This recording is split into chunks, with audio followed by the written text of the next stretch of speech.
Hello everyone, good morning. সকাল সকাল ready হয়ে আজকে আমি চলে যাচ্ছি বাজারে, কারণ কালকে বাড়িতে আছে গণেশ পুজো। গণেশ পুজোর যা যা জিনিস লাগে সবই ফর্দ করে দিয়েছিল ঠাকুরমশাই। আমি সব কিছু কিনে নিয়েছিলাম। এই যে এখন ফল নিয়ে নিচ্ছি। এই ফলের দোকানটা আমাদের একদম স্টেশনের গায়ে। বাড়ি এসে দেখি কি মা থালা বাসন মাজছে ঠাকুরে।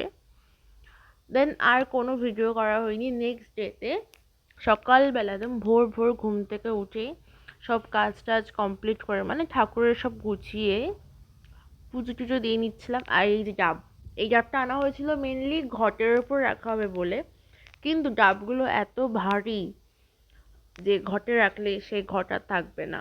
তো তার জন্য ঘটের ডাবের বদলে কলা রাখা হয়েছে, যেটা উল্টো করে রাখা হয়েছিল, আমি পরে চেঞ্জ করে দিয়েছিলাম। আর ডাবটা যদিও আমিই এনেছিলাম।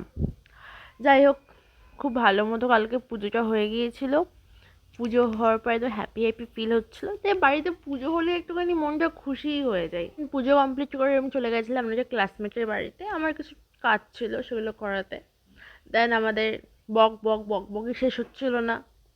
তা কাজ টাজ করিয়ে আমি তো বাড়ি এসে ঘুমিয়ে গিয়েছিলাম। তারপর সন্ধ্যেবেলা উঠে চাটা খেয়ে, এই যে বিস্কুট পড়বেই, আর বিস্কুট তোলার জন্য আরেকটা বিস্কুট লাগবেই, তাও তো তোলা যায়নি। দেন চাটা খেয়ে ডিনার করে, আমি লাঞ্চ বলতে যাচ্ছিলাম, ডিনার করে এই ব্লগটা এখানেই শেষ করছি। টাটা।